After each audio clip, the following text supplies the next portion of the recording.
tuli ku family planning nga tuli mu kutunulira red flags. Wano red flags bannayi bye bintu by'olina okutunulira n'ogamba nti n'osalawo nti kangira nnindako oba kankiviiremu ddala noonya ekirala. Ze red flags ezo tulina okubeera very alert tuzitunuulire kuba mirundi egisinga ekiremesa obufumbo ku missing out red flags. Omukyala Susan Makula Nantaba Bujjingo yatudde dda. Lamusa kubatuuliriza tweyongereyo. Wasuze otya kisaache? Kisaache nasuze bulungi. Nkwagalako bu bow ties, bu dresses. Omanyi omuntu ava mu bank. Tambula. Banking sector iringa bolaba fraternity y'abalooya nti omuntu nga lawyer bw'omusanga ku lunaku olwa bulijjo working day you can tell. Yes. That's a lawyer or you ava mu banking or you, kati ataba amawulire era you can tell. Tuine nyambala ya febeera wa. Nina gwe nagamba nti tolisobola kunsanga ku Monday nga nyambadde jean wabeerawo ekikyamu. Corporate world ensi eyo abamawulire tetugiyingira mu nnyo.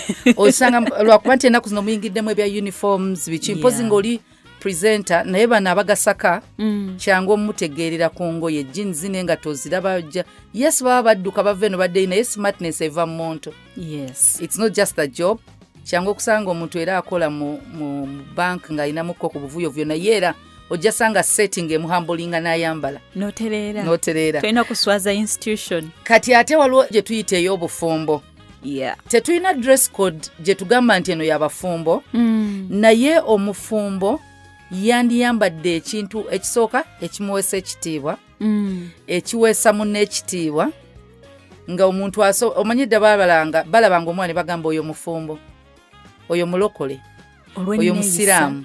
Enneeyisa n'ennyambala. Nti basuubira decency. Nti bw'oba obadde onoonya kati tokyanoonya.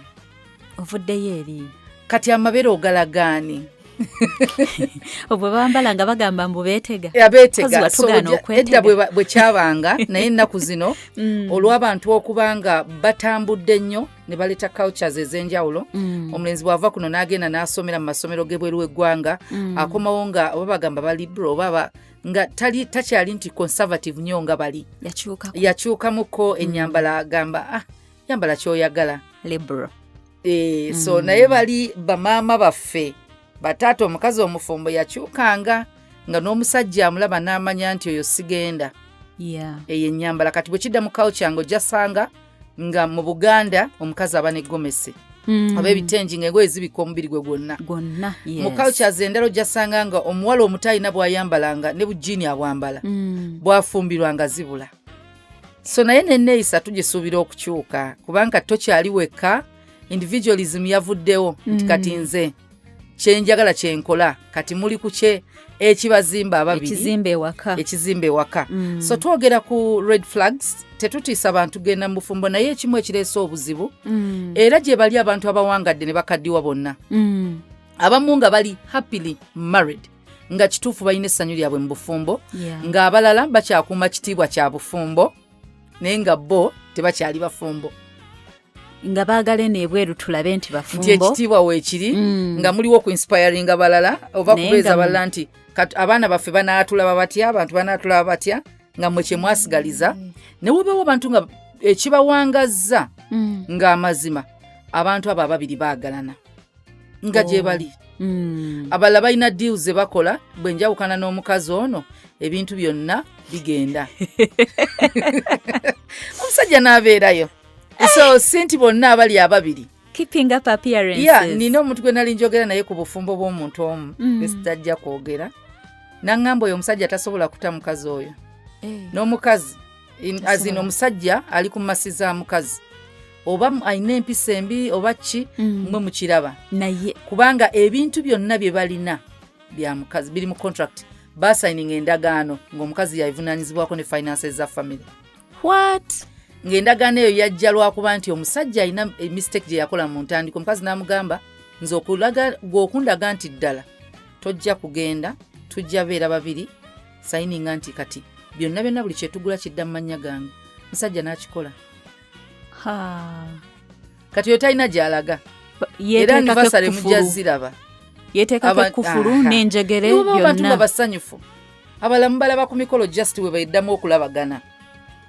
So obufumbo ekizibu ekiriwo twagadde nnyo emikolo gy'obufumbo especially abaana abawala kubanga bw'otunulira ekintu mu luzungu tulina ekintu kye tuyita wedding ne marriage obufumbo mu Luganda n'emikolo tulina emikolo mingi egiraga ebintu kangereze nti okufa kw'omuntu tulina emikolo gye tukola okulaga nti omuntu afudde ennaku zino baba n'emikolo egy'okuzaalibwa egiraga nti obadde wazaaliddwa tulina emikolo egiyingiza obufumbo gye bayita wedding ekintu kye bagamba nti it's a ceremony, it's a ritual, kalombolombo nti abantu abagenda okutandika okubeera bonna publicly mulina okukola ekintu ekiri acceptable mu society okusinziira ku buwangwa okusinziira ku ggwanga okusinziira ku mateeka kati amateeka bwe tudda mu buwangwa buvaaringa bukyuka bwe buba bukyuka ekikola e Buganda tekikola mu Teeso tekikola mu Ankole tekikola mu Bagisu tekikola mu Banyanko ojja ssanga nga bikyuka kati waliwo ekyobuwangwa kye tuyita traditional marriage ceremony nga omukolo ogulaga mu buwangwa nti abantu bano bafumbo tuba n'okuyingira ne tuba n'okwanjula ne tuba simanyi amawanga amala we bakiyita simanyi Luteeso simanyi Lujapadola n'emikolo egyo weegiri naye nga ojja ssanga nga mu culture tugenda ne tusooka ne tusaba omugole kye tuyita okukyala muli mu kulaga interests zammwe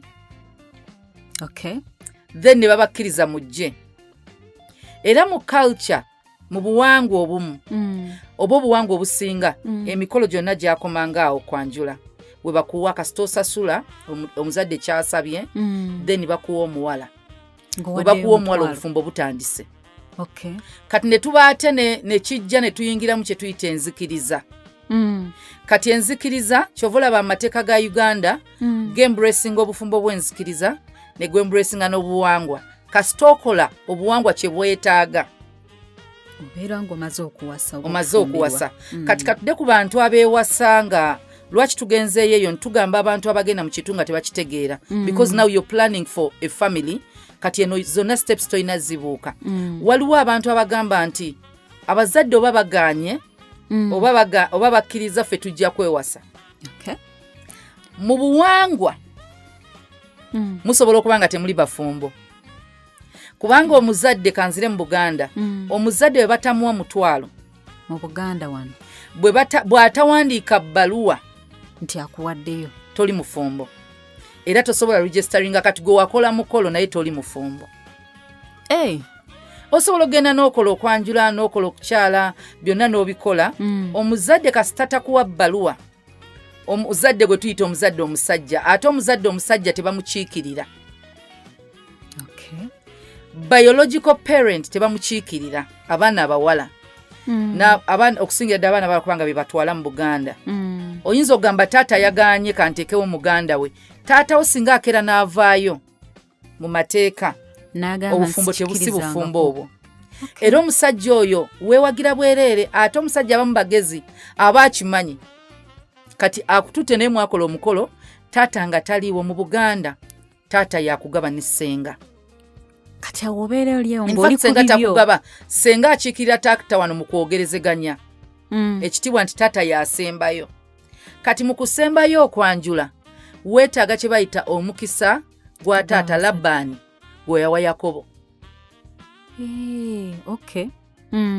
olina okugutwala bw'otagutwala okoze mukolo obufumbo tebukkiriziddwa mu mateeka g'obuwangwa abalala era mu mateeka kubanga nalaba ngenda nnyo mikolo gya cultures endala ojja ssanga ate mu west era omuwala taata amuwa taata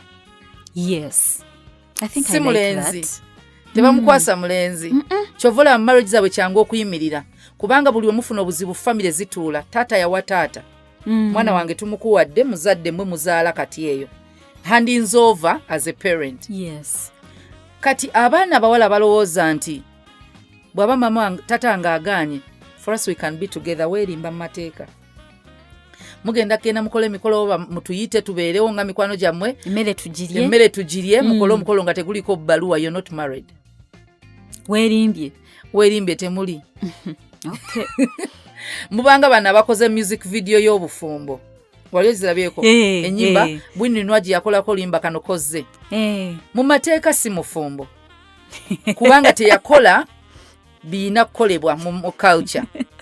So ye yali muyimbi ng'akola video. Tulabye nga bakola embaga naye akugatta katugenda tukake ya church. So lwaki tugamba nti weetegekera osobola okuferebwa mu ntandikwa. Oba nawe ne weefera owooza nti bazadde tebaagala omusajja wange tebamwagala lwa ggwanga tebamwagala lwa ddiini so tugende naawe ne weefera. Bw'omala okwefera kwanjula kwemmanyi wano mu Buganda nga tofunye mukisa ogwo n'ovaawo n'ogenda ne mukola emikolo gyonna taata taliiwo. Kaŋŋambe abaana abawala abalowooza nti taata we yakunyiiza nnyo so tomwagala na ku mikolo gyo. Weerimbye taata wo tebamukiikirira. Point noted. Ng'akyali mulamu mu mateeka. Ebbaluwa ya taata yegenda mu Buganda era yegenda betuyita batya yejja okgenda mu gavumenti okuregisteringa obufumbo bwo nti taata akkiriza akuwaddeyo era awandiika n'alaga nti byonna bye nasaba babimpa.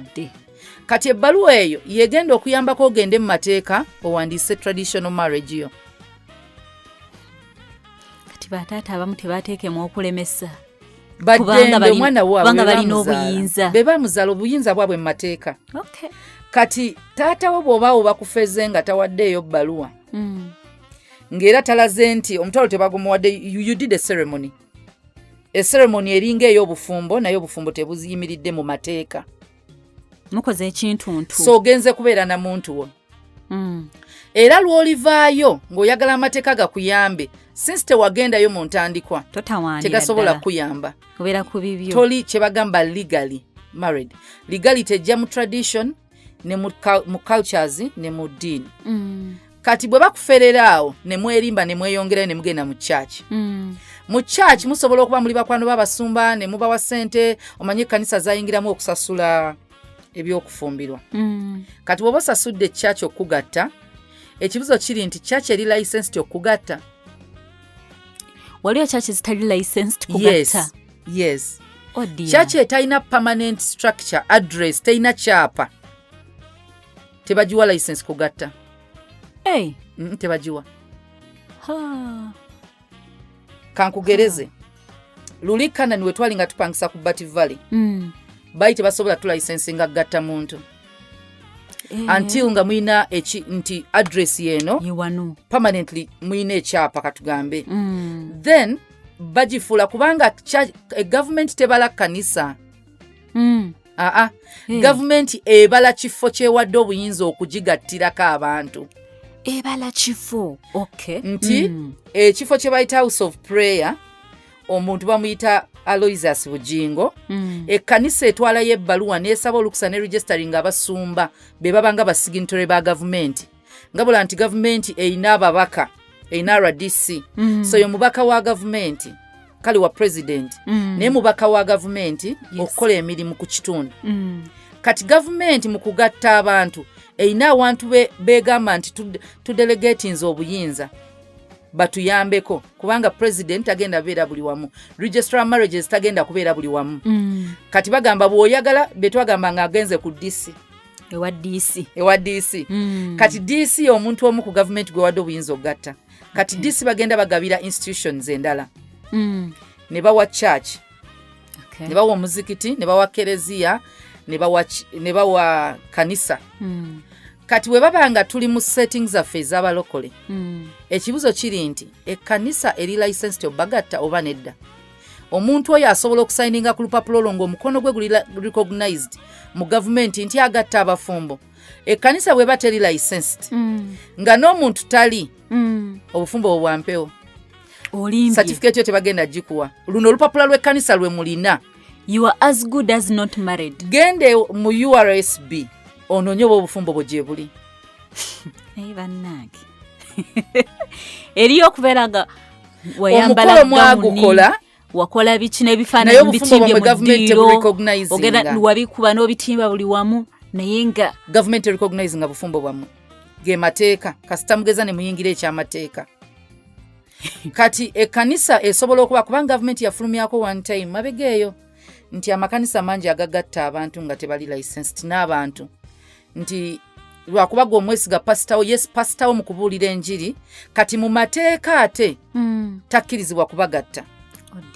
So kati mu kanisa mulina ebbaluwa eva mu kanisa naye nga mu gavumenti tegendayo kubanga abantu bano tebakkirizibwangako kubanga church Katonda yatuwa ebyokubuulira enjiri where 2 or 3 gather wali enjiri yes kati amateeka malala. Kati waliwo okubanga kyoyingiddemu mu famire yo owooza nti I'm getting married tugenda zaala abaana byonna nga famire yammwe etandikidde n'okubanga ddala erina obuzibu. Abazadde tebabawa mukisa genda kufumbiriganwa bibirikale mu Bayibuli omuzadde yawa omukisa gw'obufumbo paka ng'ogufunye Katonda tannabagatta. Katonda teyeerya he doesn't contradict himself. Omukazi omusasula ekimugwanira bwe tubanga mu Bayibuli Sara yasasulwa, Yakobo yasasula ba Rachel ne bakola obufumbo bonna obwaliwo okusinziira ku Katonda. Then ne tudda ate mu culture era ey'Abayudaaya yatwalabako Yesu ng'ali ku mbaga. Embaga, it is embaga si bufumbo bw'abantu. It's a wedding ceremony, it's a wedding. So wedding eno ereeta abantu. Ereeta abantu ebanga bw'onoogamba nti publicly tugamba abantu nti nze noono tugenze kutandika kubeera ffenna. Tugenze otandika, thank you, mugenze otandika obufumbo. Kati it's a public declaration of your love, of your union. Mwababiri mutulaze kyemuva mutuwa kadi ne mutuyita bannange be witnesses. Tuli bajulizi just tetugenda bo babeereramu, tetugenda beerayo. Kati mateeka ekibuzo kiri nti abagenda ofumbiriganwa mu planinga gye bagenda obagatira kyova olaba twabanga pasitawo akuwa ebbaluwa ekurecommending ogenda mu church bagattireyo. Wabula kangereze Pastor Bujjingo bantu basumba tannaba kugenda kuwaayo mu gavumenti baluwa ze nti ayagala gatta bafumbo. Kati singa omuntu ekangereze ku kiriwo nti abawala bafumbirwa n'abalenzi bawasa mu house of prayer. Pastor abawa ebbaluwa n'egenda mu church endala nga pasitawo nga basaba bagattireyo. Wabula n'ekkanisa yesobola omugamba jangu obeerewo ng'abaana bo tubagatta obulire. Naye ku lupapula olw'obbagatta tasayininga. Omusumba w'ekkanisa ewadde si yabuulidde yasayininga kubanga yakkirizibwa obbagatta. Paka house of prayer rana registering n'agamba kati twagala tandika gatta bantu naye yagamba tayagala gatta bantu nga tewali kizimbe. Omukolo tegujja nnyuma nnyo. Ayagala obeere n'ebifaananyi ne video za church nga enyumye nga batimbye n'ebimuli batimbye woyita you walk down the aisle nga woyita si nfuufu. Ye kyayagala ayagala omukolo gwo gubeere ki naye yonna gye babagattira Katonda alaba ne gavumenti eraba. So ekibuzo kiri nti Katonda mwali. What God has joined together. Ekibuzo kiri nti did God join you? Katonda tasobola gatta bantu nga muyina entalo mu bazadde bammwe ng'akugamba to honor your parents. Statement eyo tugikwotinga ffe kubanga omanyi buli muntu mu Bayibuli ajjamu olunyiriri olumudefendinga. What God has joined together. Ekibuzo kiri nti has God joined you? Katonda tasobola. Waliyo abamu nga beegatta bokka nga God hasn't joined na mwana wa muntu yabagatta Katonda tali mu marriage yaabwe. Kankubulire Katonda bw'aba agamba tabeera ku mmeeza okuli balubaale. Katonda tasobola gatta musamize na mulokole. Eyo union tagiriimu. Oba olimba era ekintu kyagasse mbabuli amazima teri muntu asobola kigattulula because he's amidst those two. Wali nti omulala ne bwajja tasobola kimenya. Bw'aba tugamba nti amanyi g'emagombe tegalinza kanisa zino newe mugirwana musobola ogirwana but you can't break it. kati bino ebijja kati entalo zisobola okujja wakati w'abafumbo tebasobola kwawukana nga Katonda mwali nga yabagatta ng'ayagala abantu bano babiri tebasobola kwawukana. Kati zino ezimenyekamenyeka ne zimementuka ekibuuzo kiri nti tuddayo ku beginning mwegatta babagatta ani yabagatta Katonda oba Makula? Kubanga sasula ekyo church ogenda obagatta it is ceremonial. Omusumba ayimiridde mu church aliwo nga witness ya union nga bola bwe tugenda mu church ne tusaba abasumba bagassa abantu naye ng'omusumba tamanyi nti bagasse kuliko omutemu yatasobola nakimanya. How will he know? Ayimiridde mu kifaananyi kiri ekya Katonda ayimiriddewo to be a witness. Naye mu ababiri what are your intentions? Katonda asobola okugaana omukazi n'amukugaana n'akulaga nti si ye mukazi wo n'ogenda mu maaso n'omuwasa. Katonda abeera tabagasse yagaana gobeera disobedient otute ekitu ekyo ekinene. Kati njagala tutunuulira marriage eyaliwo wakati wa Dawudi ne muwala wa Sawulo. Baayawukana tebaayawukana? Taata we yamugabira omusajja omulala. Kati ani yabaawula? Taata we omukazi yamugabira omusajja omulala. So tutunulira ebintu ebimu bino nti marriage yammwe mugigendamu yammwe babiri oba mulimu omukisa gw'omuzadde is God's blessing. Sooka olinde ku kansooke nkubuuzo as if you were there. Sawulo yalina obuyinza okukwata muwala we addemu amugabe ewalala ng'ate ono yamuwa. Yaleeta ne Dawudi gwe yamusaba. Ye yali taata yamulinako obuyinza. Kati taata asobola okujja mu maka n'alonda mu muwala gwe yali yagaba n'amugaba ewalala? Asobola mu mateeka kasitamba temugenze mu mateeka amugaba. Okay, tweyongereyo. Bw'aba tagenze ebiseera eby'amateeka ge kabaka yagayisa yagamenya. Essaawa zino tulina gavumenti eziteekawo amateeka. Kati tosobola kikola. Abafumba ababiri bokka be basobola okikola nti ffe tetukyasobola beera ffenna era gavumenti egamba tuwa ensonga. Ogenda oziwaayo mu 2-3-10. Okay. Kati abantu nga Katonda abagasse mulina okusooka otubuulira Katonda asobola okugatta Bayaali naye babeera ku mmeeza emu nti nedda. Omusamize n'omulokole basobola okwewasa. Ayusha obufumbo obulimu Katonda ng'agamba wa bujja. Gwe n'oleeta Bayaaliwo. Gw'oleese ky'oyagala twawula ebyo bye twagala ne Katonda by'ayagala. Actually wakyogedde jjo nti nze gwe njagala. Azze lwa desire z'olina ku mutima olina bye weegomba obirabye mwono. N'ekisa kye Katonda akwagaliza omuntu amusinza. Number 1. Bw'oba omusinza tayinza kuwa atamusinza.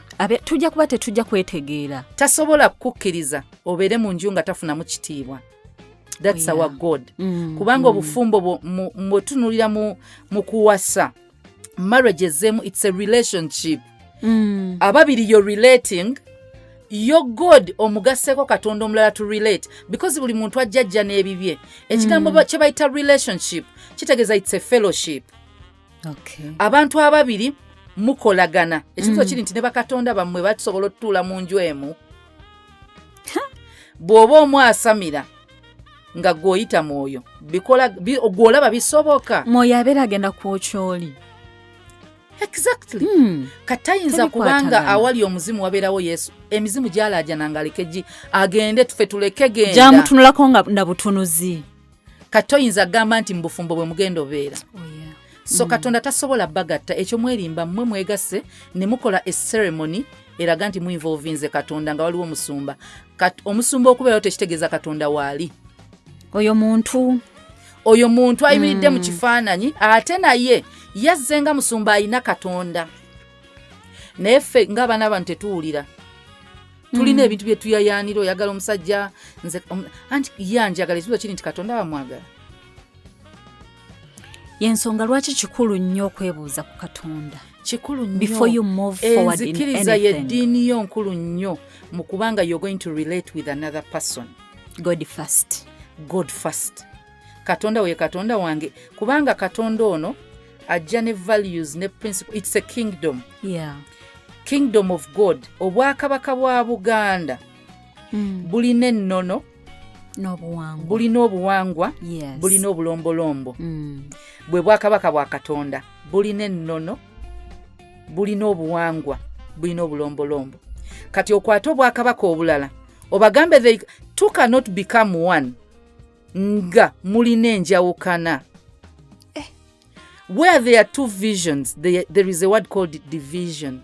Division, two visions. Division comes from two visions. Not one vision. Katoyinza vayo n'ogamba nti tugenda fumbiriganwa nga musobola okulwanagana ku mannya ag'abaana, nga mugenda lwanagana gye mugenda okusabira kamube balokole. Ebintu ebimu bye mulina okwogerako nti ndi mulokole nsabira Kanani, omulala n'agamba ndi mulokole nva Kifamba zone wa Pastor Kayizi. Mwenna Katonda y'omukatezizwe kiri nti tugenda sabira wanga tumaze okugattibwa.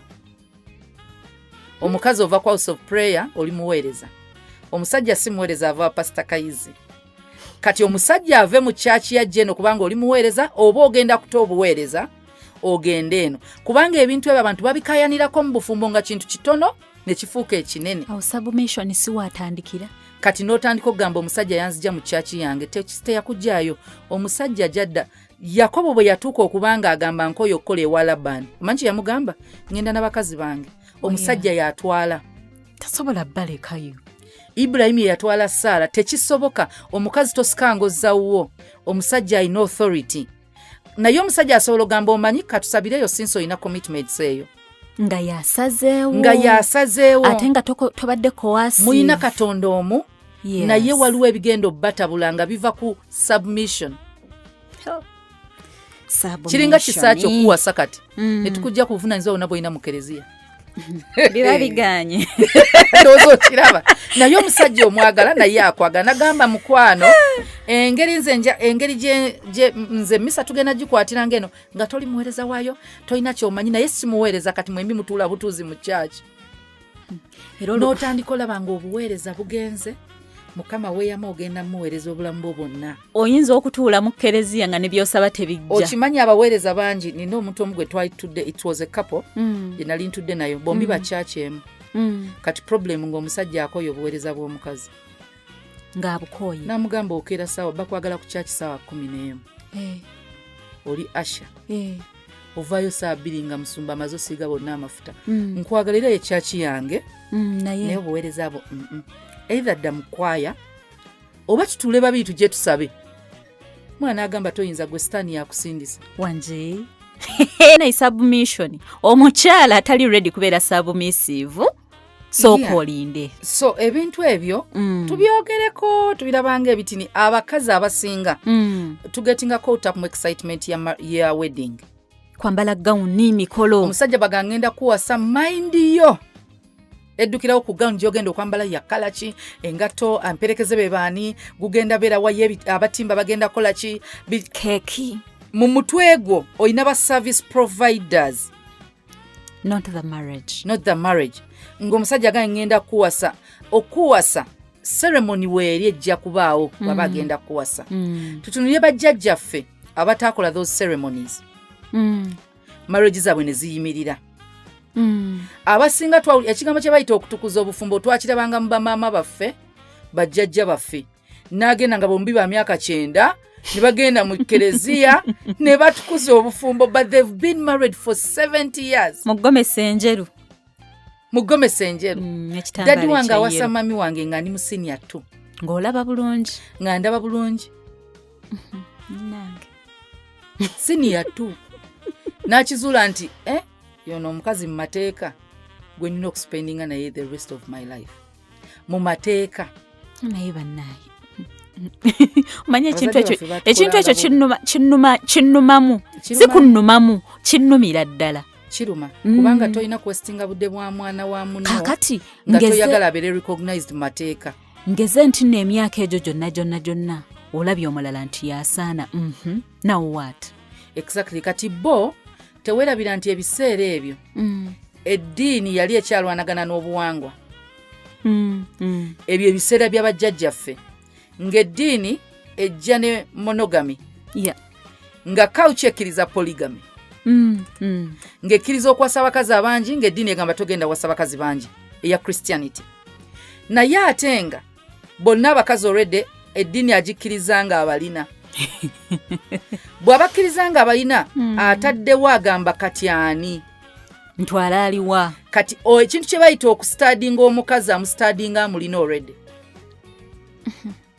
ewabwe kyekyaliwo naye ffe eddiini tugimanyi amateeka tugamanyi edda amateeka gaali tegannajja kuleeta monogamy oba ezo ze tunayita nti omuntu agenze mu church marriage edda amateeka gaali nnyo ku traditional marriage ka traditional marriage yakkirizanga polygamy eyakakati tekkiriza so ogenda olaba nti ensi bwegenda ekyukalwa amateeka ageyongera okujja kyova olaba ekintu ekitagenda kyuka eri bayibuli oba ddi oba eddi amateeka g'ensi gasobola okukyuka buli pulezidenti ajja singa tukeera ne tufugibwa omusiraamu asobola oyisa etteeka nga lya shariya ogenda wasabana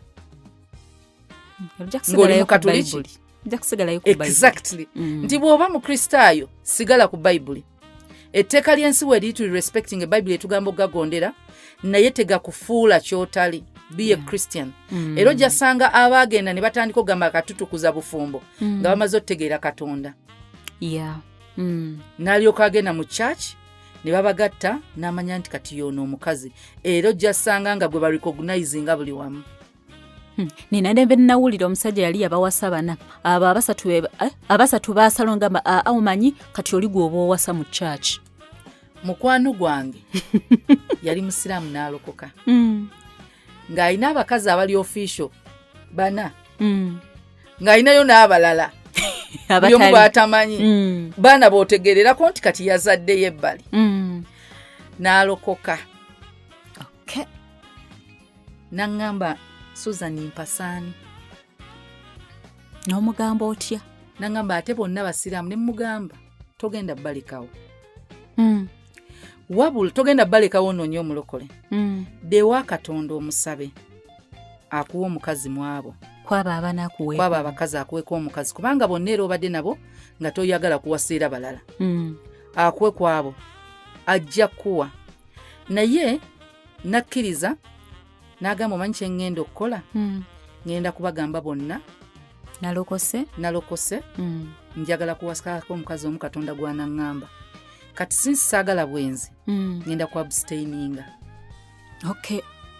tutandikiddeawo abakazi be n'abatuuza nayira abstinence kubanga bw'aneebaka n'ono kitegeeza bali bagendagira ate bw'anaabeera bonna nabo ali mu bwenzi bonna naga ateri kubeera nabo abakazi ne bayombanga lunaku ne lukya olwokubiri olwokusatu mwezi ne guyitawo ne giwera emyezi 2 ne batandika okwegoba ne beegoba omu yasooka onnoba agenda omulala yamukwatira mu bwenzi omusajja yakuta omukazi n'akwata omukazi mu bwenzi ne basigala babiri owookubiri n'amugamba nze enkubi ekituufu kiri nti sikwagala tonyononera budde naye n'anoba eyasigalawo gwe yakuba embaga era ye yali owuwe bali beegoba nga tataddeemu kintu kyonna kyonna kati ate bw'oba mukazi nga toli obadde n'omusajja katudde ku bawala nga mubadde babiri n'obbaawo temuli balokole ne mulokoka wakati ffe tukkiriza bayibuli fembi tubadde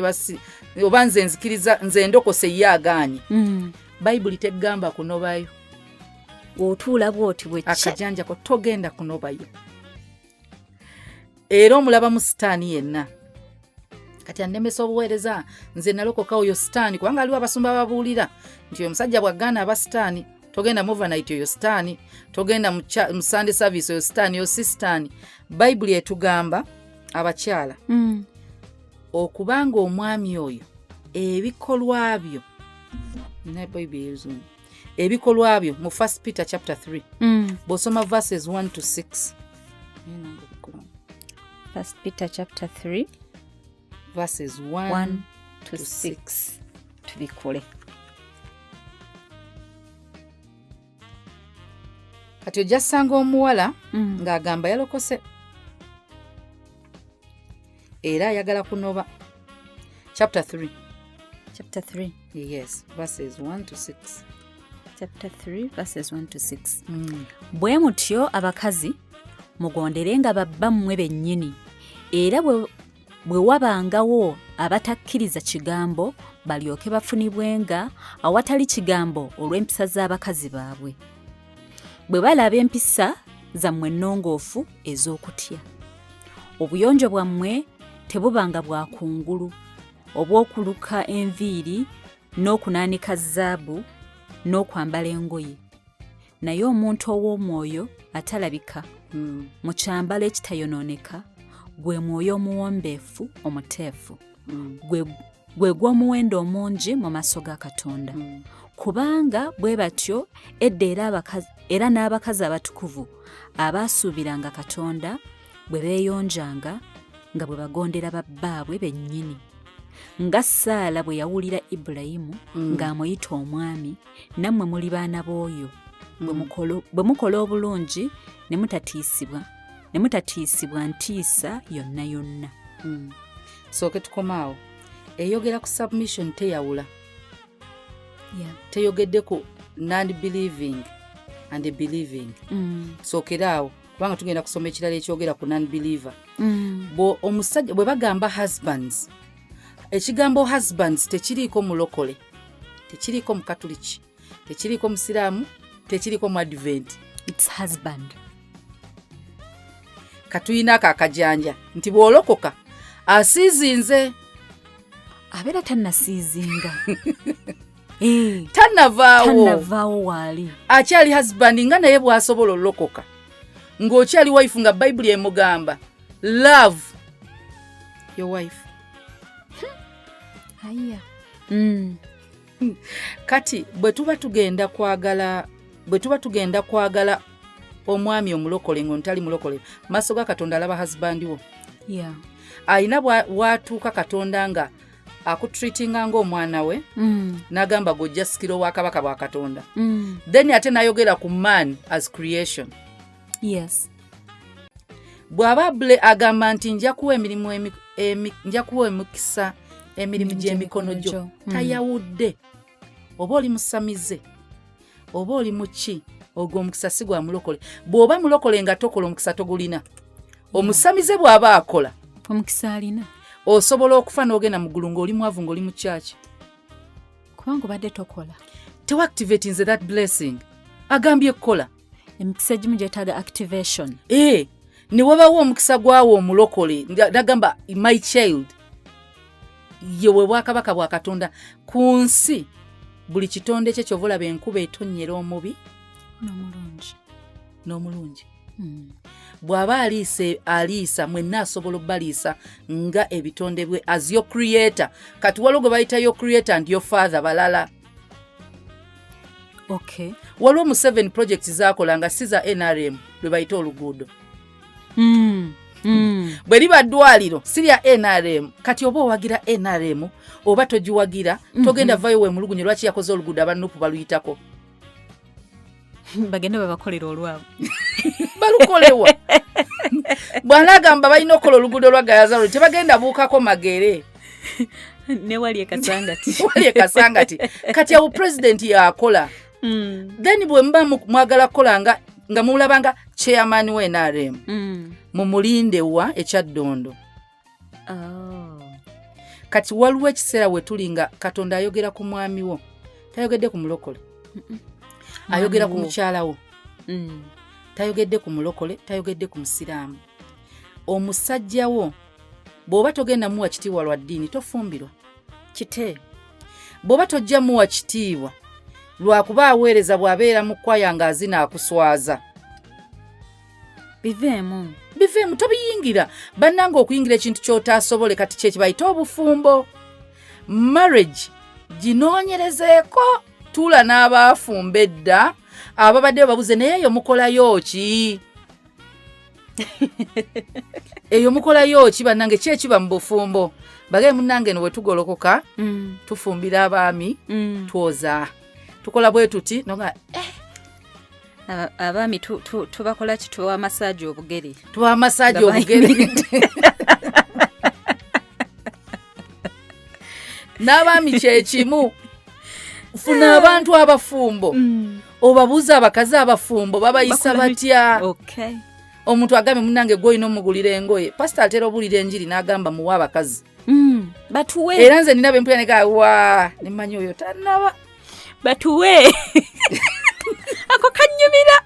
ogenda n'obusanga ku TikTok nga babusaze bungi oga osanga omuntu omusajja nga atudde mu kyaki ng'agamba ebyabyogera kubanga ye alinawo nedda batuwe oba olina oba sente alinawo teri atalinaawo bw'oba wafunye transport akuleeta ku kyaki bw'oba ogula essaati kitegeeza olinawo z'olina zoogaba gwe bw'oba olina 5 owa 100 waliyo abasajja nga mukazi we amuwa obukadde 2 nze nina omuntu obuge nalaba twali tunyumya nga anyumya ku ekyabawukanyiza ne mukazi we n'agamba omukazi ayagala ali expensive nnyo mbadde muwa akameza buli lunaku ka $5,000 mukama ezo omwami n'azimpa nga zikuwa buli lunaku ekyebando nga zikuwa buli lunaku $5,000 buli lunaku zimpe nange bazimpe ezo naga munanga nti lifestyle ye yali nzibu buli sawa alina okufaanana bwati alina okukola bwati ne bwati ng'ataano alina okukolako makeup alina okukolako kina alina okukola buli lunaku $5,000 gwe musaala go toyinza kubutayomba nga omuntu oyo akyogedde. Waliwo ennaku zino kabadde katambula ku social media aliwo omuwala baamubuuza ku interview ne bamugamba ez'akameza omuntu yandireseewo ssente meka nagamba nga nze kakadde kamu olunaku baavunye mwana muwala baamuvunye naye yeye kati muwasa abawala ng'ewaabwe yalaba nnyina bamulekera kakadde tayinza suubira less than that naye nga basobola oleka kakadde buli lunaku kubanga ez'akameeza bye byetaago by'ewaka badde ntandisa okuba budgeti nga nange bampadde akakadde waliwo ge nagamba ewange tuli enkota 2 buli wiiki naŋŋamba ekiki nga mwonoona ne mugamba omanye abali ewange fe tusukka abantu 10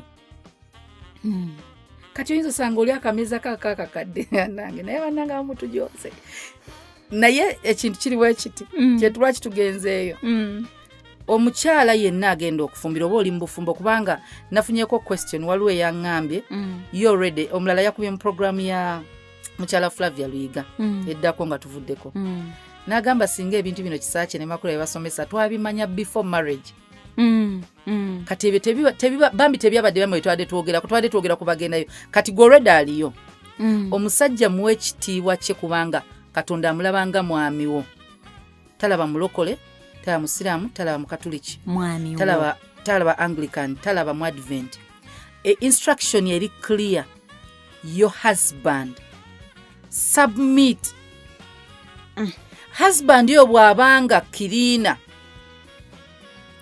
nga gwoli lawyer he's your husband submit husband bwaba talina mulimu nga gwe financial controller wa Salt Media mkyala Kisakye submit omwami muvuzi wa boda gwe munnanga olina office mwokola oyinza okubanga oli musumba kanzire ku bakazi nga basumba omukazi oli musumba bawo si musumba submit ekitiibwa kyo kikoma ku kituuti woba olina okusabumitinga okusinga kasitogeza n'oyingira ennyumba bwoti omusumba Kisakye munju takola akola bweru eno waliyo omukyala ekigambo Katonda agambye wives submit to your own husbands your own waliyo abami nga si babo mufukaamirira baboosi oyo si baawo gwowe byebitiibwa byonna baawo kimuwe kubanga tulooza submission erina kujja kubanga aliwo omusajja alina ku ssente nfukamira nti omusajja atalina ssente ampaaki yewuwo your own era bwe butudda wali tugamba oyo bba waagundi wuwo abanga mwanawo bagamba azaala ekibi akiwongerera omwana we aba wuwo teri gw'ogenda mmusuulira akulemye era nze waliwo abakazi agamba nti oyo omwana yannema ani gw'oyagala amukwatiremu ensi emugonjole nga wuwo kati submit tugendeko mu 1 Corinthians 7:14 for the unbelieving husband is made holy because of his wife the unbelieving wife is made holy because of her husband soke kwabo soko olinde kugambye 1 Corinthians 7:14 bwe tuddayo wali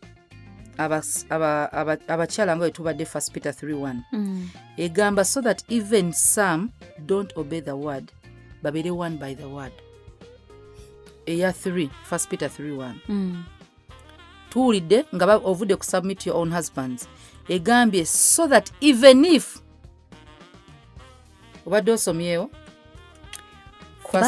kuba mbadde ngenze muno gundi mu 1 Corinthians 1 Peter 3:1 1 Corinthians omuntu asobola ogitereka tetujja gisoma naye wetuddayo waliwo tubadde tusoma 1 Peter 3:1 bwe muti abakazi mugonderenga babbammwe bennyini era bwe wabangawo abatakkiriza kigambo. Atakkiriza kigambo ye muntu nga ekikyo si kyakkiriza. Oli mulokole oli musiraamu, oli mukatuliki oli musiraamu, oli muanglikani oli musiraamu, katugambe yo Christian oli si Christian, ekigambo takikkiriza era yagamba nze noba olikola otya siringira ku kereziya nabikoowa sibyagala oyo takkiriza kigambo.